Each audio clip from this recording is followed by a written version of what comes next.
Alors, on va écrire vitesse de réaction. Vitesse de réaction.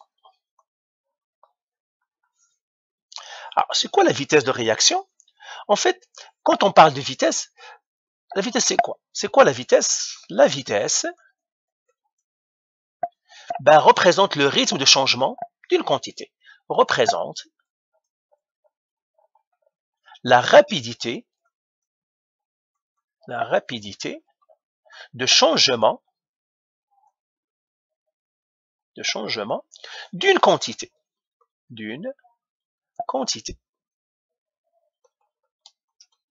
Ça peut être n'importe laquelle des quantités.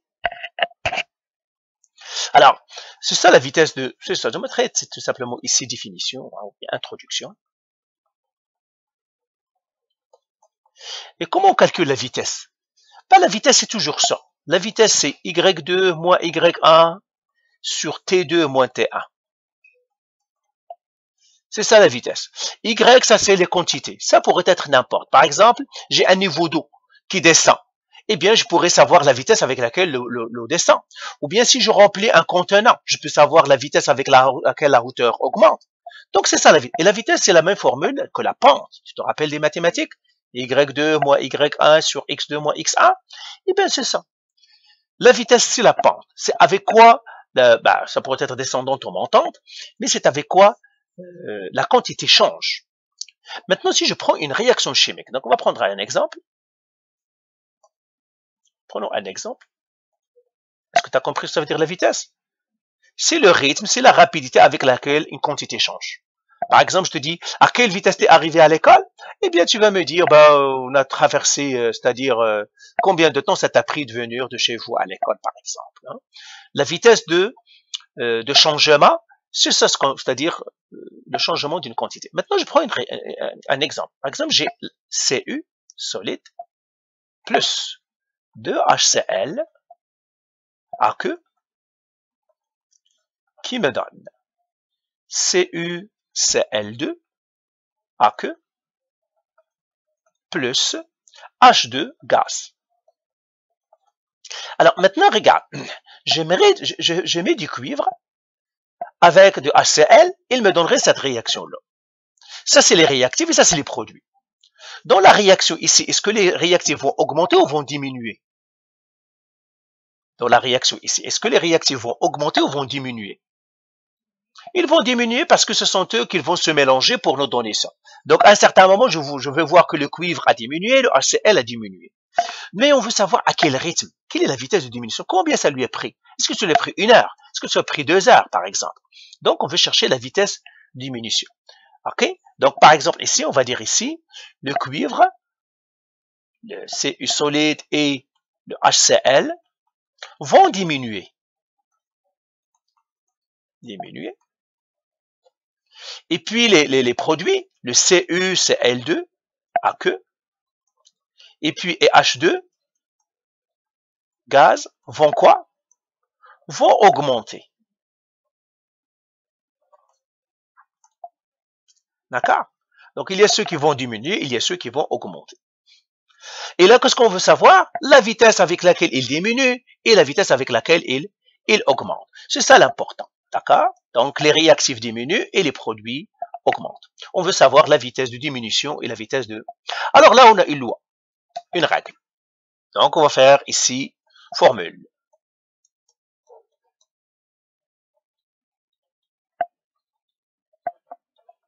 Formule.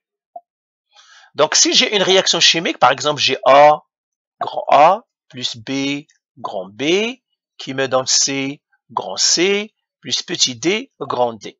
Tu comprends ça? Ça veut dire j'ai A, B qui réagissent, qui vont me donner C et D, les capitaux. Ça, c'est les coefficients stoichiométriques. Là, on a une formule. La formule, qu'est-ce qu'il nous dit? Il nous dit que la vitesse de réaction, on va l'appeler ici V global, ou bien VR. Généralement, on l'appelle VG, c'est la vitesse de réaction. Elle est égale à la vitesse du A, qui divise A, égale vitesse de B, qui divise B, égale vitesse de C, qui divise C, ok, égale vitesse de D, qui divise D. Ça, c'est une règle. C'est une formule. C'est les stoichiométries. Alors, on sait que A et B vont diminuer et le C et D vont augmenter. Alors, la vitesse, toujours, on va la prendre positive. Donc, la vitesse de diminution de A qui divise le coefficient A. Alors, ça, c'est comme la loi des sines, hein, ou bien la loi des proportions en mathématiques de 10e année. C'est à peu près la même chose. Donc, j'ai une formule. Cette formule qu'on va essayer d'utiliser. Donc, on a cette formule, toujours pour les vitesses de réaction, toujours on a ça. La vitesse globale, et c'est ce qu'on appelle la vitesse de réaction. La vitesse de réaction, c'est ce VG-là. Vitesse de réaction. On appelle vitesse globale, c'est vitesse de réaction. Alors, la vitesse de réaction, elle est égale à VA sur A, égale à VB sur B, égale à VC sur C, est égale à VD sur D. Tu la comprends? On va appliquer ça à ça. OK? Est-ce que je peux effacer maintenant? Je peux effacer. Ici, si je veux l'appliquer à ma réaction, ici, je peux dire que la vitesse de diminution des CU sur A, elle est égale à la vitesse de diminution du HCl, AQ, ben, je mettrai tout simplement de HCl, sur 2, égale la vitesse de CuCl2 sur A, égale la vitesse de H2 sur A, et ça, tout ça, c'est la vitesse VG, c'est la vitesse de réaction. Pourquoi j'ai mis des 1? Parce que le coefficient stoichiométrique ici, c'est 1. Alors, donc, tout simplement, pour trouver les autres vitesses, il suffit que je fais le produit croisé. Et là, si alors ici, par exemple, je vois que la vitesse de disparition du cuivre, elle est égale à la vitesse d'apparition du CuCl2 parce qu'ils ont le même coefficient. La vitesse d'apparition de H2 est égale à la vitesse du cuivre, alors que la vitesse d'apparition de H2 est la moitié de la vitesse de disparition du HCl, par exemple. HCl disparaît plus rapidement. D'accord? Maintenant, on va faire un exercice. Est-ce que tu as compris cette notion de vitesse? Tout simplement, il faut savoir la vitesse, c'est quoi? C'est le changement, ou bien le rythme, okay, ou bien la rapidité avec laquelle il y a un changement. Soit que ça disparaît, soit que ça apparaît. Par exemple, le CuC disparaît, eh bien, on veut savoir la vitesse avec laquelle il disparaît. Ici, les H2 vont apparaître, on veut savoir la vitesse avec laquelle ils vont apparaître. Pourquoi on veut savoir ça? Disons que je suis dans une usine. J'aimerais savoir combien de H2 je vais produire pour prévoir, par exemple, le stockage. Okay? J'aimerais savoir la vitesse avec laquelle le cuivre disparaît pour que je prévoie l'approvisionnement. Si je n'ai plus de cuivre, je dois donner du cuivre. Donc, c'est pour cela que les vitesses de réaction sont très importantes. Ça nous permet de prévoir le stockage. Ça nous permet aussi de prévoir combien j'en ai besoin pour faire mes travaux. Donc, c'est pour cela que la vitesse de réaction est très importante. Donc, on va l'écrire ici. Les vitesses de réaction sont importantes pour les entreprises qui doivent prévoir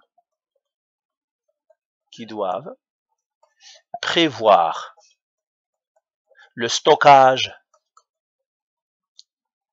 des produits et l'approvisionnement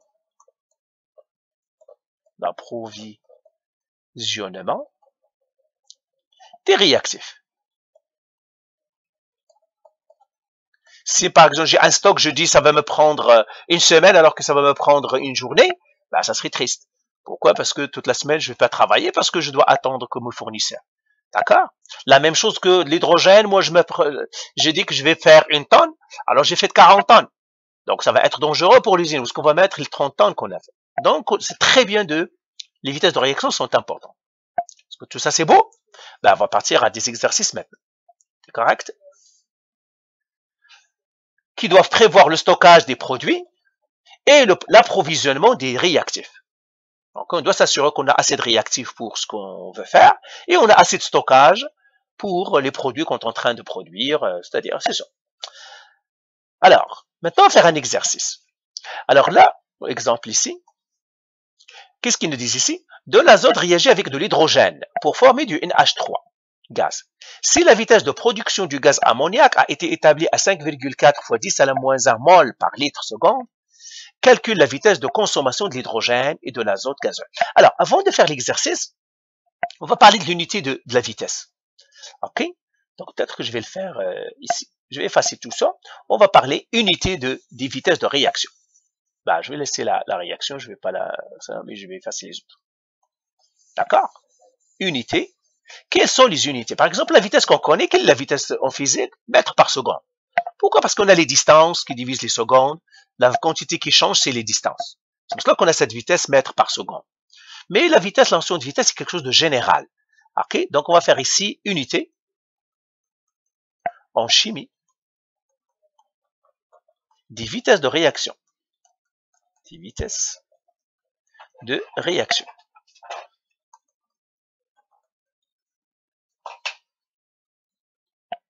Ok? Alors, nous avons dit que la vitesse, c'est quoi? C'est la variation d'une quantité Y, Q, par la variation de T. C'est ça ce qu'on appelait Y2 moins Y1. Moi, je mettrais Q pour dire quantité. Alors maintenant, ça dépend de la quantité. Si je prends par exemple la quantité, la concentration.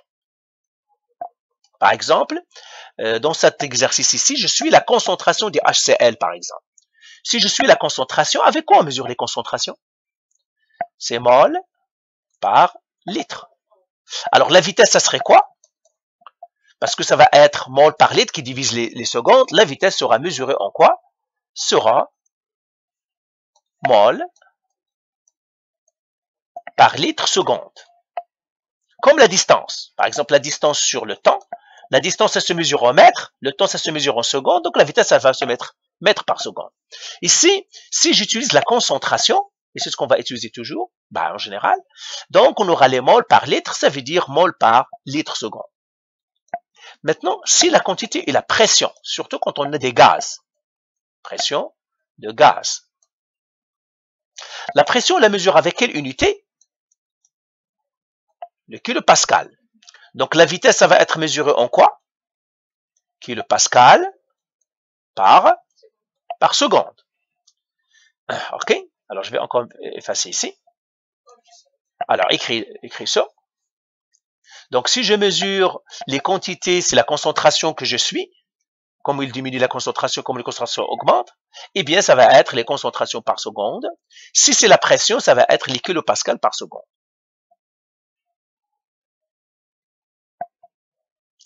Ok? Maintenant, si c'était des volumes, par exemple, je suis le volume d'un gaz. Ok? Je regarde le volume du gaz, est-ce qu'il augmente, est-ce qu'il diminue? Eh bien, ça va être quoi? Donc, je vais effacer ici. CQ, c'est le volume. Le volume, on le mesure en litres. Eh bien, la vitesse, ça va être mesuré en litres par seconde. CQ, c'est les masses. Par exemple, je suis la masse d'un produit. Q, c'est la masse. Et les masses, on les mesure en quoi? En grammes. Eh bien, V, ça va se mesurer en quoi? En grammes par seconde. Donc, ça dépend, moi, qu'est-ce que je mesure dans ma réaction, qu'est-ce que je suis? Est-ce que je suis la pression? Est-ce que je suis la concentration? Est-ce que je suis le volume? Est-ce que je suis la masse? Est-ce que je suis autre quantité? N'importe quelle quantité, tout simplement, l'unité par seconde. OK? Alors, dans ce cours-là, on va toujours utiliser les concentrations. Ou dans une moindre mesure, les volumes et puis les pressions, mais ça va être principalement les concentrations. On suit la concentration. Alors, les concentrations, toujours, c'est pour les aqueux et puis les gaz. D'accord? Les concentrations, c'est toujours pour les aqueux et les gaz, jamais pour les liquides et les solides. OK? Donc, je mettrai ici aqueux et gaz. Les concentrations, ça va être toujours pour les aqueux et pour les gaz. Est-ce que tu es bonne? Est-ce que tu as compris ce qu'on vient de dire là-dedans? Très, très bien. Maintenant, on va passer à notre exercice. Alors là, qu'est-ce qu'ils nous disent? De l'azote réagit avec l'hydrogène pour former du NH3, gaz. Si la vitesse de production du gaz ammoniaque a été établie à 5,4 fois 10 à la moins 1 mol par litre seconde, ça veut dire ici, on travaille avec les concentrations, calcule la vitesse de consommation de l'hydrogène et de l'azote gazeux. Premièrement, alors là, c'est un exercice. Alors, première étape, écrire l'équation et la balancer. Tu te rappelles de tout ça, c'est toujours la même chose. Écrire l'équation, parce qu'en chimie, l'équation est très importante. Écrire l'équation chimique et la balancer. Alors, quelle est l'équation chimique ici? L'azote qui réagit avec l'hydrogène, donc N2 plus H2 qui nous donne l'ammoniac. L'ammoniac, c'est NH3. Alors, bien sûr, l'azote gaz, l'hydrogène gaz, l'ammoniac lui aussi, c'est gaz. OK? Alors, on doit balancer notre réaction. Donc, je mettrai ici un 2. Ici, ça me donnerait 6. Ici, je mets un 3. Donc, j'ai balancé ma réaction, mon équation. OK? Alors, ça, c'est première étape, toujours. Deuxième étape. Quelles sont les informations qu'il nous donne? Si la vitesse de production du gaz ammoniaque a été, donc, il nous donne la vitesse du NH3. Il nous dit, c'est quoi? C'est 5,4 fois 10 à la moins 1 mol par litre seconde. Alors, nous avons la vitesse de H2, vitesse de N2. Ça, ils nous disent de les trouver. OK? Alors, quelle est la formule qu'on va écrire? On va écrire, donc c'est ça ce qu'on veut chercher. Donc, ici, on va faire solution. J'écris mon équation de réaction des vitesses. L'équation de réaction, qu'est-ce qu'il me dit? Il me dit la vitesse globale, elle est égale à la vitesse de N2 sur 1 égale vitesse de H2 sur 3 égale vitesse de NH3 sur 2. Est-ce que tu es correct là-dedans, non? C'est ça la formule. Il me dit tout simplement, comme la stoichiométrie. La stoichiométrie fonctionne aussi pour les vitesses. C'est la même chose. Là, je remplace par ce que je connais. Donc, j'ai vitesse de N2, je la connais pas, ça serait sur 1 égale. Vitesse de H2 non plus, je la connais pas, sur 3 égale. Vitesse de NH3, ça, je la connais. C'est 5,4 fois 10 à la moins 1 mol par litre seconde sur 2. Et maintenant, je vais calculer les vitesses par le produit croisé. OK? Alors, je fais le produit croisé pour ces deux-là pour calculer la vitesse VH2. Donc, VH2, elle est égale, fais-moi le produit croisé. Donc, ça, je fais le produit croisé. Donc, je vais le faire ici, tout simplement. 5,4 fois 3 divisé en 2. Ça me donne 8,1. 8,1 fois 10 à la moins 1 mol par litre seconde. Maintenant, je vais calculer le VN2. Le VN2, je fais le produit croisé aussi entre le premier et le dernier. Ça va faire tout simplement 5,4 fois 10 à 1 divisé par 2. Donc, je vais le faire ici. Donc, 5,4 divisé en 2. Ça me donne 2,7 fois 10 à la moins 1 mol par litre seconde. Voilà, j'ai trouvé mes deux vitesses. Donc, la vitesse de réaction, je viens de trouver chacun. Donc, le H2, c'est 8,1 fois 10 à la moins 1 mol par litre seconde. Et l'autre ici, lui aussi, la vitesse est 2,7 fois 10 à la moins 1 mol par litre seconde. OK? Voilà, j'ai trouvé ma vitesse. C'est tout, j'ai fait le produit croisé, c'est tout. Donc maintenant, je sais la vitesse de production, je sais la vitesse de consommation. Je sais ceux qui se consomment le plus rapidement. OK? Donc, je vois que le H2, par exemple, se consomme plus rapidement que les autres, donc je dois m'approvisionner du H2. Qui est consommé? Est-ce que c'est les réactifs ou les produits? Qui est consommé? Les réactifs. Celui qui disparaît, c'est ça consommé. Ah, quand on consomme quelque chose, ça veut dire qu'il disparaît. Je consomme, par exemple, un hamburger. Quand le hamburger est parti, le pauvre. C'est comme ça. Ben oui, ben il est déjà parti, le consomme. Et c'est transformé en autre chose. Ben oui, si tu veux dire, etc. Ben ça, c'est une autre affaire. Le hamburger, il est parti, mais il s'est transformé en énergie chimique, etc. Ça, c'est une autre affaire. Mais quand on dit consommer, ça veut dire il disparaît. La même chose ici, j'ai N2 et H2, ils vont disparaître, mais ils vont me donner le NH3. Ça ne veut pas dire disparaître qu'ils ne vont pas laisser de traces, oui. Seulement, eux, ils ne seront plus le N2 et le H2, mais leurs atomes vont se réarranger pour me donner un autre élément. D'accord? Donc, ce qui se consomme, c'est les réactifs. Ceux qui se produisent, ce sont les produits. C'est pour cela qu'ils te disent ici, calcule la vitesse de consommation de l'hydrogène et de l'azote. Pourquoi? Parce que l'azote et l'hydrogène sont des réactifs. C'est pour cela qu'ils vont être consommés. Ça veut dire que quand tu as, on doit encore acheter de l'azote, ramener de l'azote, et puis pour qu'on alimente notre réaction. C'est clair? Donc, c'est ça. Par exemple, ici, à chaque seconde, il y a 8,1 fois 10 à la moins 1 mol par litre de H2 qui vont disparaître. La même chose ici, 2,7, etc. Correct? Alors, on va faire un autre exercice, c'est celui-là. Là, ils nous disent, la réaction chimique équilibrée, donc ils l'ont équilibré pour nous, la réaction chimique équilibrée pour la réaction entre la vapeur d'iode et du fluor gazeux est, et nous donne la réaction. Un chimiste détermine que la vitesse à laquelle la vapeur d'iode est consommée est 1,5 fois 10 à la moins 2 mol par litre seconde. À quelle vitesse F2 gaz est-il consommé? Pourquoi il ne parle F2 gaz consommé? Parce que dans les réactifs. Regardez, formé, ça veut dire dans les produits. Formé dans les produits. Alors maintenant, on va répondre à la question. Premièrement, ils nous ont donné la réaction équilibrée, donc je l'écris ici. Tout simplement 2I2. Je les remercie parce qu'ils l'ont fait pour nous. 6F2 gaz qui nous a donné 2IF5 gaz plus I4 F2 gaz. Alors, un chimiste nous dit que, alors deuxième étape, on sort les informations, la vitesse de l'iode égale, vitesse du fluor égale, vitesse du IF5 égale, vitesse du I4 F2 égale. Alors lui, qu'est-ce qu'il nous donne? Un chimiste détermine que la vitesse à laquelle la vapeur d'iode est consommée est 1,5 fois 10 à la moins 2 mol par litre seconde. Donc il nous donne la vitesse du O2. Donc la vitesse du E2 c'est 1,5 fois 10 à la moins 2 mol par litre seconde. Et qu'est-ce qu'ils veulent? Ils veulent qu'on trouve lui dans le A, ils veulent qu'on trouve lui dans le B, et ils veulent qu'on trouve lui dans le C. Alors qu'est-ce qu'on va faire? On écrit notre équation de réaction. OK?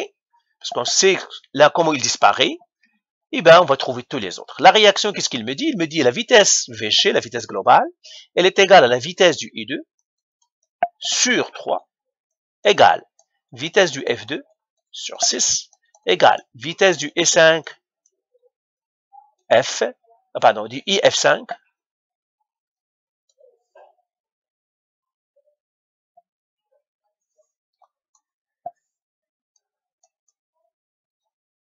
du IF5 sur 2 égale vitesse du E4F sur 1. C'est correct? Là, qu'est-ce que je vais écrire? J'écris les chiffres que je connais, ça c'est VG, je ne connais pas. Vitesse du I2, je la connais. 1,5 fois 10 à la moins 2 mol par litre seconde sur 3 égale la vitesse du F2 sur 6 égale la vitesse du IF5 sur 2 égale la vitesse du I4F sur 1. Qu'est-ce que je dois faire maintenant? Les produits croisés. Alors, fais-moi les produits croisés. Ben, je vais écrire les réponses directement parce que t'es en 12e, hein, ça te crée aucune misère les produits croisés là. Donc 1,5 fois 6 divisé par 3. Alors, ça va faire 3. Donc, ça va faire 3 fois 10 à la moins 2. Donc, celui-là, c'est 3 fois 10 à la moins 2 mol par litre seconde.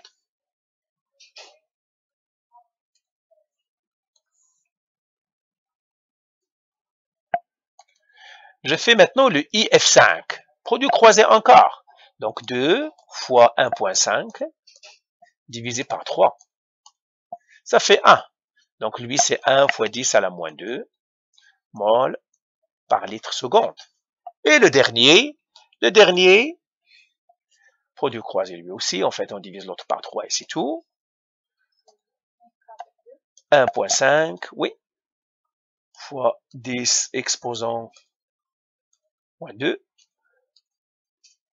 divisé en 3, fois 1, ça me donne 0,005. Donc, ça va faire 5 fois 10 à la moins 3 mol, 0,0, hein, par litre seconde. T'as compris? Ben voilà, c'est ça, on a fait là, comment trouver, on a parlé de la vitesse de réaction, et on a parlé de la formule, comment l'utiliser. Est-ce que c'est clair? Donc, on va arrêter cette vidéo-là, et là, on va commencer par les facteurs qui influencent sur les vitesses de réaction. Parfait? OK, alors, on va arrêter. C'est bon.